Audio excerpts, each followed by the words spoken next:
So come back to the subject. This is all distraction from our main subject. Remember, I was telling you about, Dr. Wang chose Dr. Gillian Small to study molecular biology, and why she chose molecular biology, and her thesis was the subject on the brain. I said the brain of the cell. Then you asked me whether Dr. Wang studied the brain of the human. So I got that, addressed to you that yes, Dr. Wang did. And then Dr. Wang started to study the brain of the cell. So that's what I was going to tell you, that the cell also has a brain.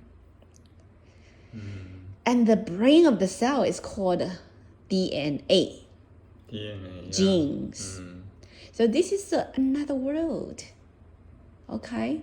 So Dr. Wang studied the molecular, Dr. Wang studied the human body and dissected as a medical student. But when Dr. Wang started to become a PhD student, her subject of human life is no longer at the cellular level.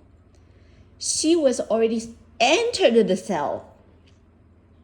She's no longer out of the cell and took to look at a group of cells.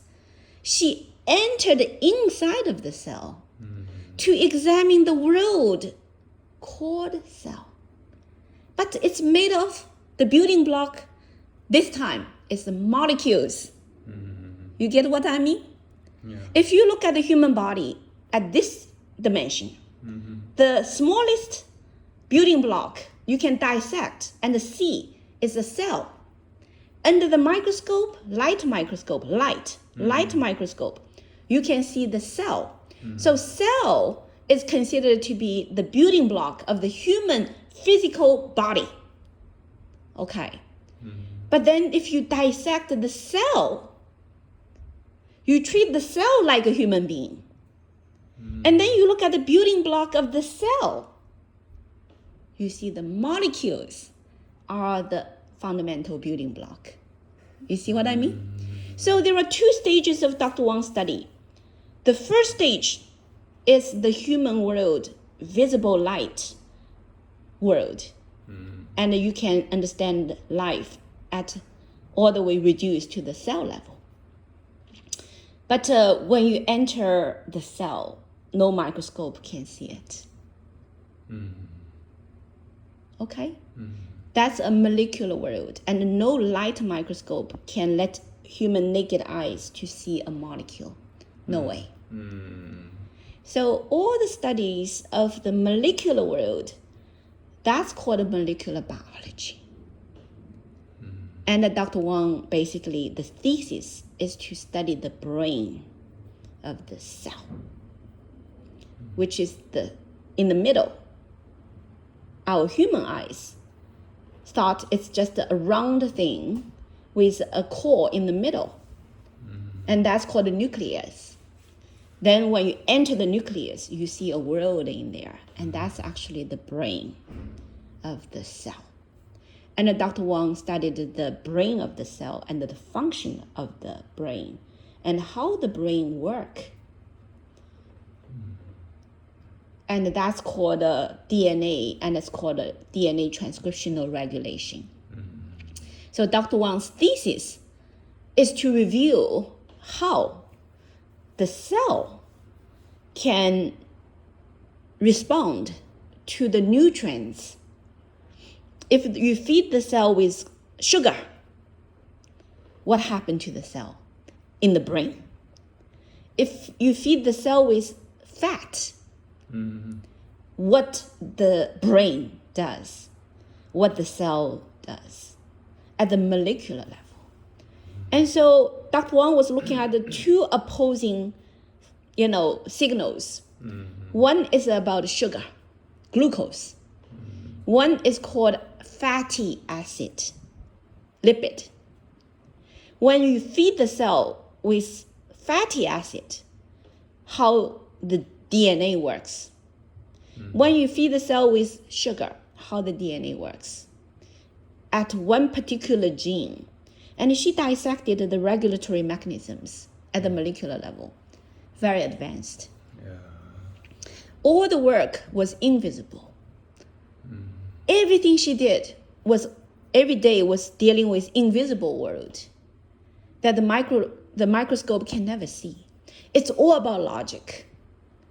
You have to really very, very focused, very clear-minded, very, very careful. And you think, and you like a detective. You go inside of the cell like a detective. You think about what's going on in the brain. And then you ask a question. Then you start your experiments. Then you get the data. Then you analyze. Then you ask another question. Then you do another set of experiments. Then you get data. You analyze. It's like a big-time detective work. Very intense, but nobody knows what you're doing. Only you know. After you finish the work, you need to explain to other people what you're doing, why you do this, why you think this is what's going on in the cell. And then you publish a paper and let other people also know, oh, this is going on in the invisible world. You know what I mean? So molecular biology papers, most people can never understand. Dr. Wang's research papers, if you give to the people outside of the field, very hard to understand. It's very, very deep. It requires a brain that is very intense. And have to ask the right question. Have to know how to use technology to enter the cell. And then to measure the cell, manifestation. And then put those information together and then put together a conclusion about how the brain works. And then when you publish that, other people also are doing the similar work.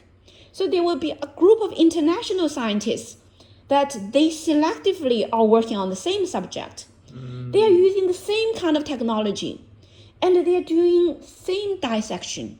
And then this group of people, because of their common interest to same question, intellectual question, they are very close. They call each other, they write each other, they go to conference together, you know what I mean? They discuss about it, they dream about it, they write about it. It's big time intimacy among that group of scientists. They dedicate their life dissecting, thinking, working, exchanging, sharing, you know what I mean? So the scientific community is a very interesting community. The world outside of those scientists, they have no clue what they are busy about every day, thinking about, right? But it is those people's effort that gradually allow human world to understand how our life is operating at the molecular level. So this group of scientists are very amazing. Many of them, they are very pure in their heart. And they don't pursue for money. The true scientists in this area, they're very moral, absolutely outstanding in their moral principles, because they operate their life according to the law they learned at the molecular level. When you understand how molecules work, you understand the law behind all human body phenomena. You start to understand that this is the foundation of life. So they are being taught. They are spiritually being guided by the molecules they are studying. The molecules are not regular human life. They are high beings. They are gods. They are gods. Yeah. I think you if you get training in the hospital, you can to be doctor, medical doctor, I think. But Dr. Wang doesn't want to be a doctor. If you want, you can to be, right? Well, Dr. Wang doesn't want to be a doctor, so there's no such thing. Why we talk about that? In terms of Dr. Wang can be a doctor, Dr. Wang was supposed to be a doctor. Dr. Wang already finished all trainings. Yeah, so you Dr. Wang, not me, Dr. Wang could right now be the top-notch surgeon in China. and dissecting patients and not dissecting and treating patient disease if Dr. Wang wanted. But Dr. Wang didn't want to be a doctor because Dr. Wang sees that the doctors cannot treat cancer. No doctor can treat cancer. But Dr. Wang wants to find a cure of cancer. That's her passion. That's exactly because Dr. Wang in the medical school, she saw two beautiful people die in front of her eyes. I told you about this beautiful Hong Kong lady died from breast cancer. This very handsome musician came back from America to Shanghai, tried to treat her liver cancer. Both people died in front of her eyes quickly in a couple weeks. So Dr. Wang knew that medicine cannot treat cancer. And she quit. She quit medical school because she had still 2 years to study medicine and practice medicine. But she was already a doctor to be. She was wearing doctor's jacket, the white, long jacket. And she was seeing patients already in the hospital before she came to America. Dr. Wang's, all her fellow classmates, in that medical school, right now they are the most top leader of medicine in China. Yeah. But Dr. Wang decided that she wants to find out how to completely heal cancer. Yeah. She was not satisfied to just make some money and give some medicine and watch her cancer patients all die in front of her eyes. She considered that to be a dead end. She wanted to find a cure. That's why she left China, quit medical school, even before she was accepted into PhD degree. People consider that to be very risky, but she did. She quit the school. She made a collect call. She got accepted. She came to America. She passed the qualifying, and she came to New York. Within 2 years, she got a PhD. And after PhD, she went to Harvard. Immediately started to study cancer. No joke about that. Whatever Dr. Wang says, it has to be done, So her promise to Dr. Kelly Salmon was not a lie. She learned everything she needs to learn in terms of try to understand the life phenomena. And then as soon as she got her PhD degree, she started to focus upon, no, I'm going to find a cure of cancer.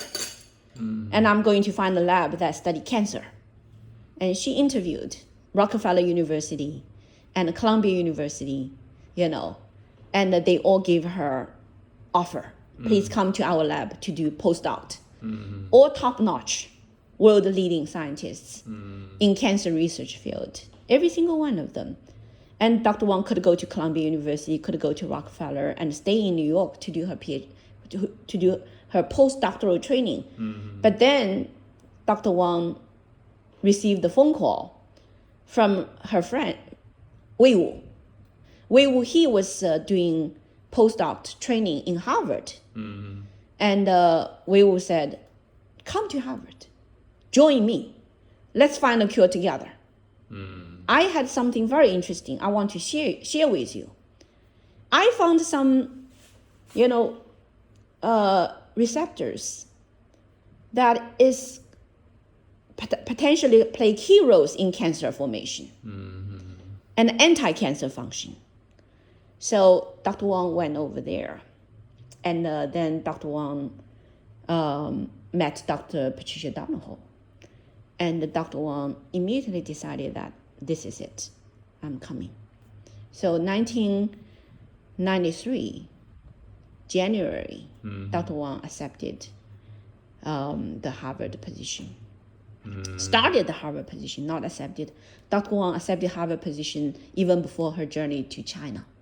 So 1992, April, Dr. Wang finished thesis.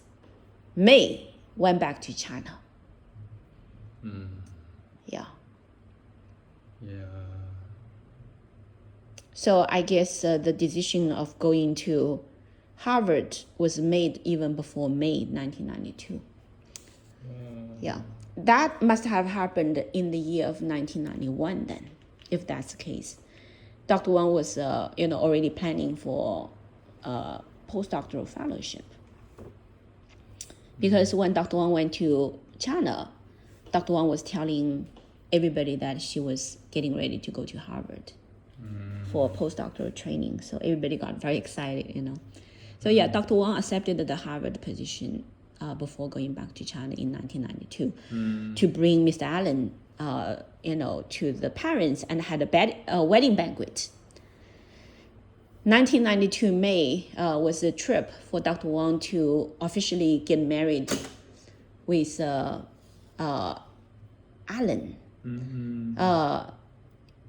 in terms of a traditional way. So you married traditional marriage? A wedding banquet in Wuxi City, China. You got. Dr. Wang, not me. Yeah. But I didn't see the picture. Yeah, there are pictures. I will show you later. Yeah, later. Yeah. So I even brought some pictures with me. So Dr. Wang and Mr. Allen had a wedding banquet in China. 1992, May. Very good. Yeah. So then after returning to New York, Dr. Wang went to NYU to be the instructor to teach master degree student pathophysiology during the summer. So Dr. Wang even worked for NYU as the instructor for master student. And it covered the entire course of pathophysiology for master degree student. And then after that, how did Dr. Wang spend the rest of the time in New York before thesis defense in December? It seems to be very relaxing, and I guess about should be visiting some research labs or something. That many months, now when I look back, was a void. I don't remember. I don't remember anything exciting. Most likely was just waiting for the next stage. Preparing thesis. Yeah, must be very busy preparing for thesis defense. Because Dr. Wang worked at NYU. And after finishing work, probably it's already November. So Dr. Wang worked. Between the summer and the fall, Dr. Wang worked at NYU. And after finishing that job, Dr. Wang went to University of Florida and got thesis defense finished. After finishing thesis defense, that was already December. And then Dr. Wang basically moved to Harvard in the early spring of 1993. And then Dr. Wang started to work at Dr. Patricia Donahoe's unit. And then big time discovery started from the spring of 1993. Yeah. Okay.